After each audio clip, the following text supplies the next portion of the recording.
a week to the public, as you're going to relate to each other in chiropractors, wives, husbands, and assistants, as you're going to now go forth from these halls on Sunday at noon with the effort, with the purpose of going out and doubling the number of people who come into that office, of being able to utilize that unseen phenomena of power in the people that you look around and see famous chiropractors attracting, because there is an attraction value to all personalities. Some attract more success than others. We have rules and ways and means, and have researched them out for 35 years to try to put them into words of how and what to obey to be an attractive individual for success. That doesn't mean pretty. That means attracting success. Good afternoon, James William Parker. I live on Medford Court West in Fort Worth, Texas. Tell me loud and clear, where do you live? What street? Let me tell you that right now, regardless of whether you may be a student and you're living in a house of ill repute, and everything is poor, and you don't have any good food, and you've got some ketchup and some mayonnaise and some bread and some bologna, and you're eating that for supper, and you're doing some of that. Well, some of us have gone through that too. But wherever you live, you want to say that this place where I am is where I am supposed to be. This is where I reflect it with joy. I reflect on all past events with joy. I always reflect on something going naturally right, something going right. And as of this moment, I do not live in tomorrow, nor do I live in yesterday. I live in present time consciousness, we call PTC, and that as a result of this, I am going to develop a world of being naturally right for the time and place and space and situation and event in which I find myself this moment. I'm going to grow where God planted me. And as such, this street of Medford Court that I live on, or a ill-fated road, wherever it might be, is all right for my world. I am not ashamed of it. I'm not grief-stricken whenever I have to say, well, I live in apartment number 8, up those stairways in the back alley. It is a thing that with pride, well, I'm going to college, and the college student's always poor. I'd like to have a date with you, but could we walk to the park and you bring the food? Whatever we are, our world is open and the cards are turned upright. Whenever we have that philosophy of the moment, we have an attractiveness to success. We are molding and building success consciousness inside. I work on the South Freeway in Fort Worth, Texas. Tell me loud and clear, where do you work?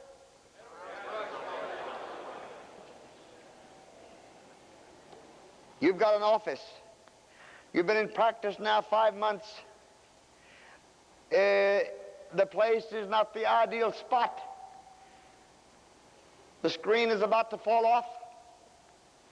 The carpet is worn. Certain things are happening to certain parts of it. You wish you could do this, that, and the other. I remember 2 parts of an old French door in the home office combination where I opened. And that hook needed to be on that door so that I could pull it back and forth.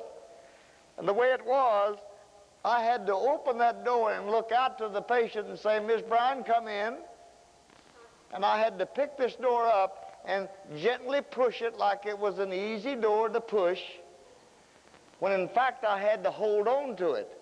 And if you try to stand here and pick up something that weighs 40 pounds, pick it up this way with a fingernail, and slide it back this way and smile at the same time, and that's a hell of a job, if I might say. And then pull it back again. But it was during this time that in the study of success, I began to learn that it was my own frame of reference from which I launched my communication and my relationship to my environment. And it was I that determined how I was going to feel. It was not my environment that should determine how I felt. It was I who was to determine how I was going to feel, or how I did feel. So when I say I live here, when I say I work here, and when you say I live here and work here, all of these have got to be conjured around and manipulated around in your own imagination so that you see beauty, so that you see success, so that you see that none of this draws back or defeats a good person, a competent individual. That you can be in jail, you can be in the basement, you can be in the attic, and you can study and learn and do right and have good intent. And that all of these things are turned around in your own creative imagination so that they become a positive venture. Let me tell you now that what we've said in 10 minutes are the molding characters of an individual to become what we're going to develop out this afternoon as being naturally right. It is the character of the human being. It is the nature of the beast to develop his own individual specific natural rightness where he is in the right time, place, space at every minute, and that his vision and that his comprehension of his being there and the relationship of how and why he's there is the first and beginning molding aspects that makes it possible for tomorrow for you to just attract from the phenomena of the environment of your city 5 new patients instead of 1. The personalities inside seem to reach out like a thread and wrap up mankind and draw them in the office in exact relationship to certain traits of the inner being. These traits we boil together in a name called the science of being naturally right. And that's why, and that's what we are going to develop. Let me say to you this. I am a doctor of chiropractic. I am a chiropractic physician. I am a chiropractor.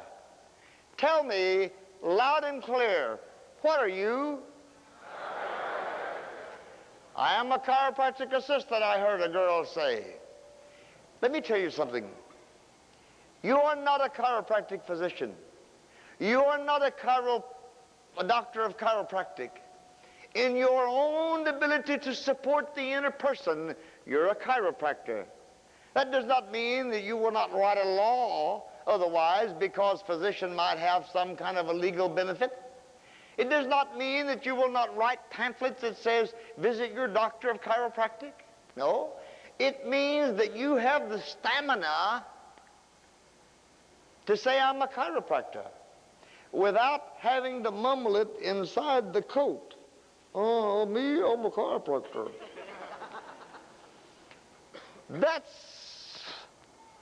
is another and one of the most important of the faith, confidence, and beliefs and the inner natural rightness that's necessary for you as a chiropractic assistant, as a chiropractic spouse, as a chiropractor, wherein you are able to look up, look out, hold up your chest, suck in your gut, if you can.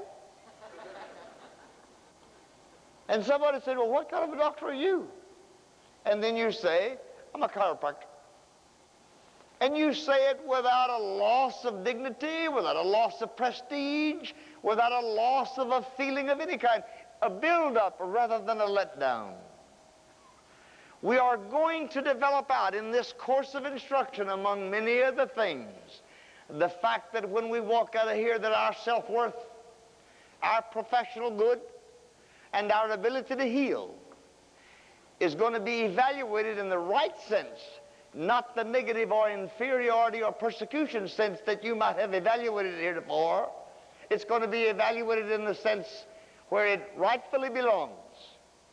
And so we take all of this as the inner man. We put it together and boil it down to teleology, the science of being naturally right. And now inside your textbook, on page 19 for the doctor of chiropractic, for the chiropractic physician, oh no, for the chiropractor. And on page 23 for the chiropractic assistant, you're going to see a heading there that's called PSPS principles. You're going to see that heading. You're going to see a heading that says universal laws. A couple of pages over, instincts and urges of humanity, another couple of pages. You're going to see a section that's called basic rules of communication for the chiropractor, the chiropractic assistant, and spouse. We are going to teach you this afternoon how to be on side the skin. We're going to teach you today how to use your voice and how to use your skill of salesmanship. Yes, that's the best word. We're going to teach you this afternoon how to find and locate yourself in life. We're going to teach you today a means and a method and a knowledge of how you can adjust your reality to say, I'm at the right place at the right time right now today. And that from that point, I now launch upon a new career in chiropractic, or a new career as a chiropractic assistant, or a new career in my life. I'm going to be right where I'm supposed to be. And I'm going to start it right now that I am here. It's in the afternoon. I'm going to think hard and remember long. I'm going to concentrate and don't daydream. And with that in mind, we are going to grow 5 years, 10 years, and 4 days. Now to do this, you're going to look at that on page 19 and on page 23. You're going to go down that page with me. And there are 30 different sentences that we're going to follow right now. And you and I together are going to break bread with this principle. You and I together are going to study these PSPS principles and learn how to put each one of them in its relationship to the subject matter that's shown on your program that says teleology, the science of being naturally right. Let me go back for a moment and say something to you. Every human being that ever lived, and all 4.25 billion of them today, each have different desires and aspirations and thoughts and dreams and needs every second than the next person. I want you, when you leave these rooms, this room at 5:30 this afternoon, to fully realize that what your needs are, what your wishes are individualistic and personal to you, that you are not to be ashamed, nor grief, nor in any way have a ballooned ego, nor an inferiority complex about that thrust that nature puts inside and outward for you. I want you to think of it with the words, the science of being naturally right. Because what is natural for you may not be natural for me, or for your husband, or for your rider, or for your doctor, or for your chiropractic assistant. As you can now see, we are working on a way for 5 hours this afternoon to develop a human being. And that you as a chiropractic assistant is important as the doctor of chiropractic. And it is the human being we want to develop out. We want to be able to apply this thing we call success to the world, to people of the world, the people here to the world, as it relates to total living and total existence. Each of you has your own mission, talent, and destiny to fulfill. It may be a little bit different in 5 minutes than somebody else. You may have to go to the bathroom and the person to your left doesn't have to. And that's an example of a billion possibilities of differences. And that we still maintain our own inward faith and confidence and belief our faith in chiropractic, our confidence in ourselves, our belief in the good we do for the work we do and our earning power and what we should be rewarded as a result, which we call faith, confidence, and belief. Now let's go down 30 sentences that each one is a principle. You know, when you learn a principle, and I want to digress for a minute to talk about principles. Who was it that said small minds talk of people? Average minds, events, and great minds principle. This afternoon we're going to talk about principle. We're going to talk about a thing that if it happens once, it happens all the time. If it is right once, it's right all the time. And wrong. We're going to talk about principle. I want you to make notes on those pages where I've told you to start reading and looking. Look at the first one. Let's look at it as a principle. It says, the psychological and spiritual principles of success. It makes an acronym, PSPS, which is the same as the name of your seminar. Now the first one says that an image plus an action equals a feeling. Now let's run that out into a principle and see if it's that way every time. I want you to have before you, and I think Dr. Kimball has already arranged this, that you have before you the infinite oneness drawing, a copy of which is behind me. I want you to have that there because that is a schematic drawing that's going to exemplify and represent the diagram and diagrammatic method by which we are going to insert every principle that we learn. Now study that for a moment. See that the head of these two schematic people is divided into two sections, educated and innate. Innate means the subconscious mind, that which we're not aware. Innate has several names, and it's noted inside that drawing. Educated has several names, and it's also noted inside that drawing. The first principle says that an image plus an action equals a feeling. Now, this is number one, and this is the most important. For when you look at that drawing, as I want you to do so now, I want you to think of an image as a thought. And when you think of a thought in the educated mind, then follow that principle out that a thought plus an act equals a feeling.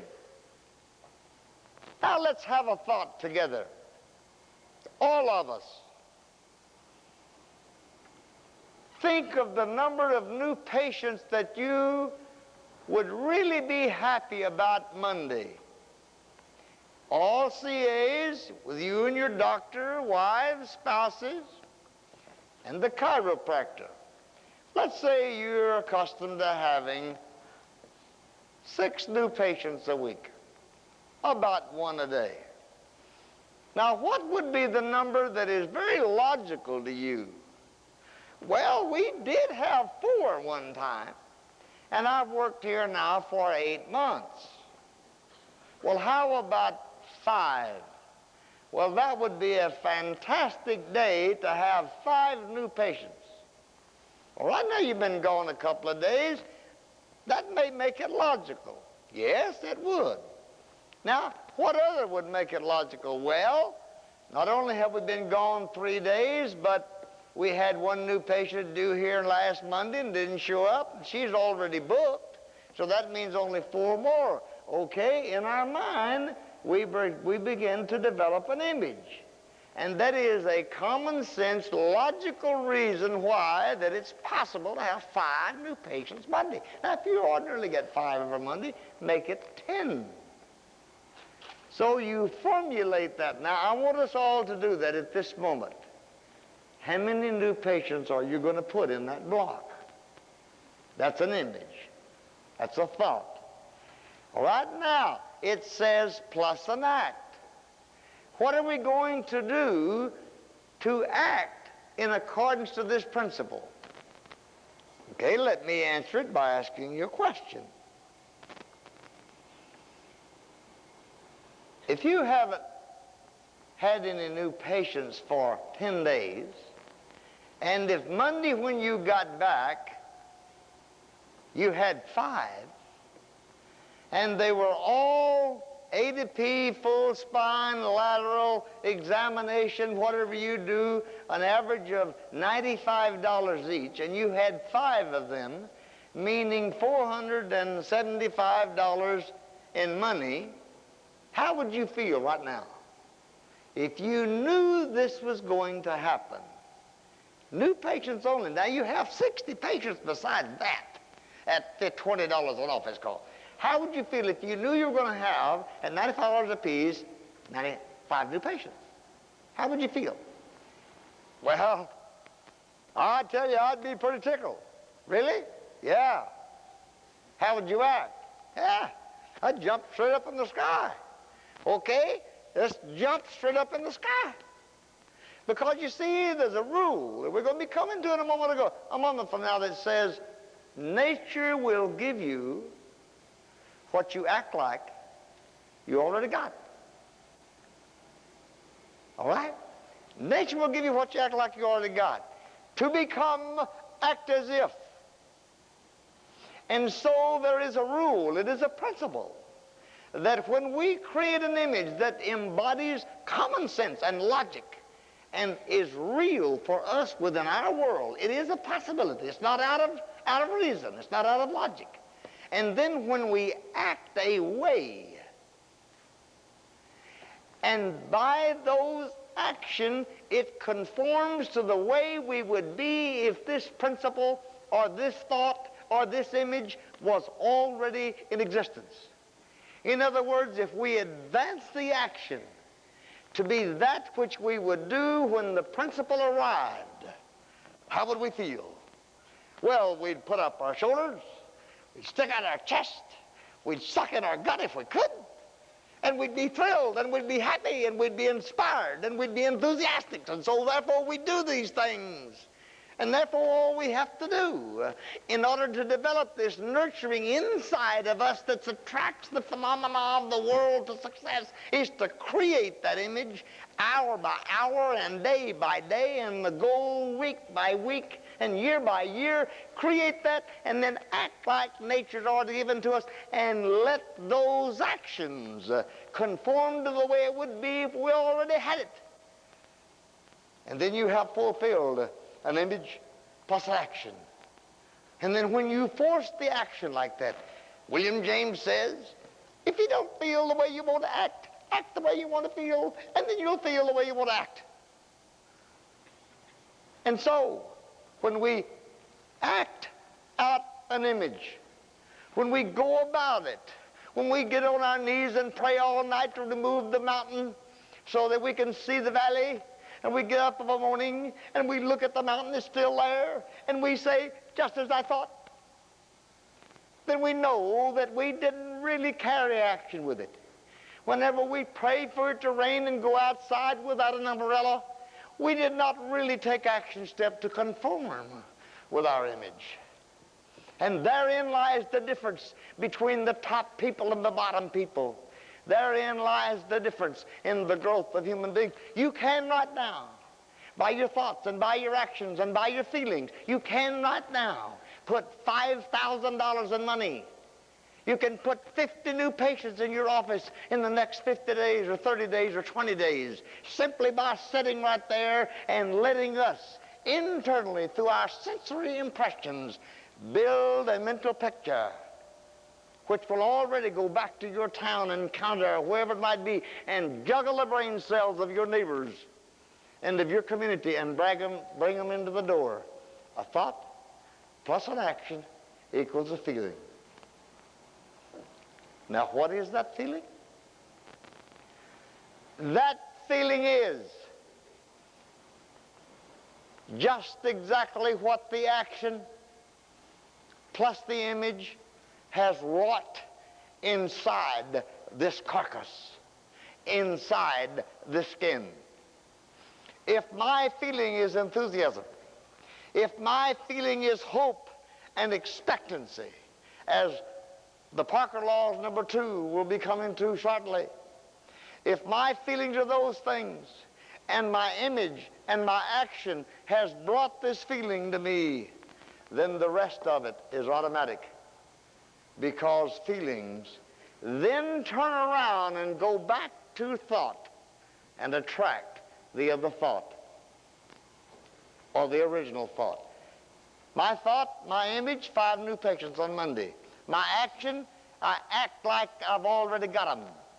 That gives me a feeling of happiness, of security, of joy, of faith, confidence, and belief.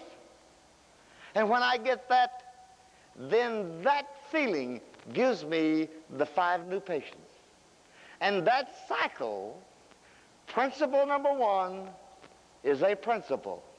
And when you obey principles with the mind, with the heart, with the emotions, it always happens.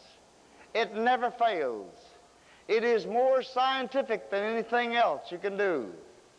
Now let me give you one more hook. Look at principle number 2. Your feelings always attract your life to you. What does that mean?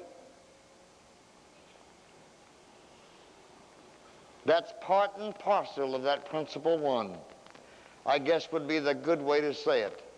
When I say your feelings attract your life to you, I'm saying to you that you can depend on it. Whatever feelings you have on Monday, you will reap those feelings on Friday, or Tuesday, or Monday week, or next month, because those portend that picture. Your feelings attract your life to you. You know what? I have an image. I don't like to kill anything, so I go fishing. I put a hook down in the water along with 7 other people. It's got the same hook, the same bait, into the same water, 4 feet underneath the water, and 8 people around here, and 3 catch 8 pounds of fish apiece. Me, I sit right here all day long and lose my bait by degeneration. I have a feeling, and my feeling is fish don't get on that hook. Parker is a sissy. He doesn't even want to cut off your head. He didn't even like to put the fish's head eyeball in that hook. And I don't like that. I go hunting with friends. I want to get me a bottle of beer and be with all the boys and drink a bottle of beer and shoot that deer right between the eyes, but I don't have the guts. So my image and my thoughts and my actions and my feelings are contrary to that. So I'll sit up here with a gun like this in the blind early of a morning. And the deers will start over the hill. I've done this many times in my lifetime. And I'm waiting, and I'm going to break this concept once and for all. And I'm ready to shoot, and this deer will come over and chew up a little land or a little food and walk around. Finally, it'll go over the mountain, take off and go over the mountain. Last time I was in Bandera, Texas, 3 of them did that in 30 minutes' time. And the guy next to me, he says, "Hell on you, I'm going somewhere else. You do beam them away." And I said, I beam away the fish. I beam away the deer. There are those of you in this audience that are beaming away patients. There are those of you that are attracting acute people because you have a black bag concept, a little medical doctor concept. You want to hurry up and give some relief immediately, and you've got a black bag, and it's a matter of don't do much of an examination. Hurry up and show what you can do. And as a result of that, you're cutting your income 400%. You're not doing the good you can by being a DC, a doctor of chronic. And all of this is pagan there because there's a feeling. A thought plus an act equals a feeling. You attract to your life your feelings. You know, my wife loves flowers. She takes flowers inside the house, put them out, they live. Outside the house, put them in, they live. I come home, I hate flowers because I had asthma and hay fever as a child, and flowers made me weep.